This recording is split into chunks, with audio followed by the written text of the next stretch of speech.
On découvre un coup de cœur aujourd'hui sur l'antenne de Radio J. Bonjour les balles. Bonsoir Yael.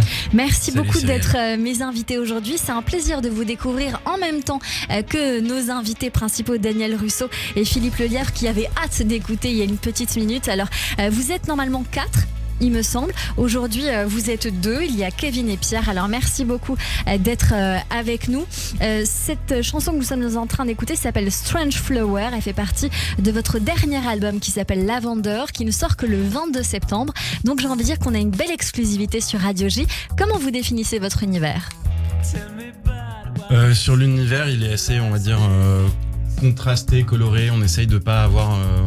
voilà, on dit qu'on fait un rock, plutôt une musique rock, mais elle est teintée de plein de choses et c'est ça aussi qu'on aime cultiver. Donc difficile de mettre un gros tampon là tout de suite sur l'univers et le style. A priori, je me permets, un univers indie rock, on va le voir dans un instant. Je crois que c'est du goût de notre invité Daniel Russo, moi, parce que c'était vous rock'n'roll, étiez hein. rock'n'roll, mais voilà, on garde quand même un petit peu de rock. Alors, qui fait quoi dans votre groupe et comment il est né ? Alors on s'est créé il y a 5 ans, on était 4 copains de l'époque lycée-études, avec Valentin qui est le chanteur, Martin qui fait de la basse, du clavier et qui chante, Kevin ici présent qui fait du clavier et qui chante également, et moi Pierre à la batterie et aux percussions. Et autodidacte. Et ça, c'est important de le dire, je tenais quand même à le signaler. Ce groupe, il est né dans un garage à Rueil-Malmaison. J'ai trouvé ça si drôle de le raconter. Non, mais j'ai trouvé ça vraiment sympa de le raconter. Donc, c'est une aventure que vous appelez une aventure familiale. Et ça, j'ai envie de comprendre pourquoi. Parce qu'il y en a un peu partout. Du copain, du cousin, de la voisine, du copain. Alors ça, c'est un truc qu'on a un peu fait pour blaguer dans notre bio. Tout n'est pas vrai. Mais c'est vrai que le concept de famille nous tient vachement à cœur parce qu'on est, Pierre et moi, meilleurs amis d'enfance. On se connaît depuis qu'on a 11 ans. Ça fait 15 ans qu'on fait de la musique ensemble. On a commencé à faire là sur Balme de la musique avec le petit frère de notre meilleur ami. Et puis rencontrer aussi un ami du petit frère. Enfin, là, on est rentré dans un truc qui devient très nucléaire, familial. Un groupe familial, on peut dire ça comme ça, deux passionnés. Vous avez sorti 2 EP parus en 2020, She, 2021 Basement Tales, et puis ce dernier album donc qui sort le 22 septembre, qui s'appelle Lavender. C'est 8 titres authentiques, artisanaux, qui baignent donc dans cet univers. Et puis Lavender, pourquoi Lavender ? Tout simplement, c'est un clin d'œil à la Drôme. C'est l'endroit où l'album a été imaginé et composé. On va écouter Exode, si vous voulez bien.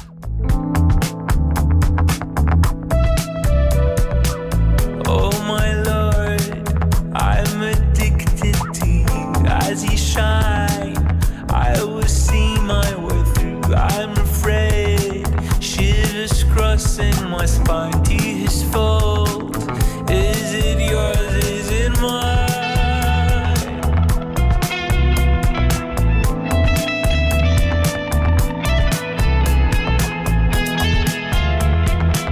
On sent un univers très incarné comme ça, avec, si je puis me permettre, des instruments un peu bruts.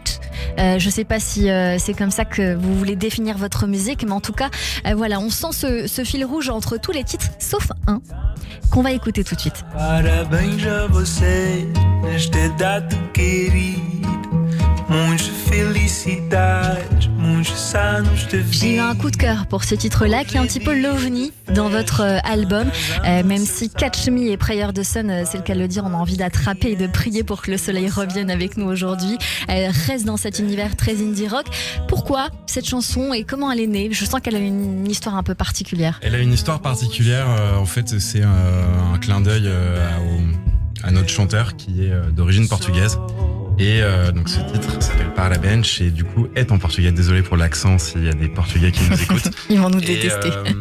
Et en fait, on voulait aussi dans l'album avoir des moments un peu de respiration, très simple. Nous, on joue et on compose beaucoup en acoustique. En fait, on aime bien juste se poser, piano, guitare, très simple. Parfois, Pierre même n'a pas sa batterie sur lui, donc forcément va juste taper sur des trucs pour faire la rythmique. Et en fait, on a cette approche un peu très acoustique. Et on s'était dit dans l'album, ce serait bien d'avoir des moments de respiration. Et voilà, on est parti sur un petit arpège de guitare. Valentin a commencé à chanter en yaourt en portugais et ça nous a fait marrer. Et on a trouvé ça super beau, donc on l'a mis sur l'album. Voilà. J'ai en tête un chanteur portugais qui cartonne, qui était à la salle Playel. Je perds le nom, mais j'hésiterai pas à vous le dire en off. En tout cas, voilà, c'est dans cet univers et c'est vraiment un très grand succès. Donc, je me permets de faire le rapport entre vous deux. On va réécouter Strange Flower, la première chanson, tout de suite sur l'antenne de Radio J. Qu'est-ce que vous avez voulu dire dans cet album, précisément ? Dans cet album, on a voulu un peu raconter le séjour d'une journée, en allant du lever du soleil à son coucher, avec une prière au soleil au milieu, justement pour le contempler. Et au cours de ce séjour, beaucoup de choses, un peu d'amour, un peu de guerre, des sujets très joyeux, d'autres beaucoup plus tristes, toujours sur le fil, mais au final de la contemplation. C'est comme ça que l'on conclut l'album. Et que vous avez envie qu'on l'écoute de cette manière aussi, j'imagine. Est-ce que vous êtes indépendant ? 100%. Est-ce que vous avez besoin d'un coup de pouce ? On cherche un tourneur. Un tourneur, voilà, c'est lancé. Il y a un petit endroit dans Paris qui s'appelle l'Étoile. Je sais qu'en ce moment, c'est les Étoiles, pardon, et c'est un endroit où beaucoup d'artistes vont pour jouer leur musique, donc ça peut être aussi une piste. On peut vous retrouver sur les réseaux sociaux, sur Instagram, Balm de Band, également sur Facebook au même nom, et sur YouTube, Balm 9357, je le dis parce que c'est noté comme ça. Je vous remercie beaucoup d'avoir été notre coup de cœur sur l'antenne de Radio J. Le temps file, alors je dois laisser la place, mais un petit mot si vous voulez bien, peut-être que vous avez envie de dire aux auditeurs qu'on écoute votre musique, on vous rejoint où précisément, peut-être sur Deezer, Spotify, c'est vous qui dit. Alors on nous rejoint absolument partout, quelle que soit la plateforme que vous écoutez, et on nous rejoint aussi en live, suivez nos actus, on joue bientôt à Enghien-les-Bains, à Saint-Étienne, voilà, et puis d'autres dates qui vont être annoncées. Donc, à Paris, j'espère très vite. On viendra vous voir avec grand plaisir. Et je suis sûre que l'année prochaine, on vous retrouve sur un festival. J'en suis quasiment certaine. Merci beaucoup d'être venu nous voir, les Balms, sur l'antenne de Radio J. Et tout de suite, c'est le portrait de nos invités. 15h, 16h30, Cyrielle Sarah Cohen.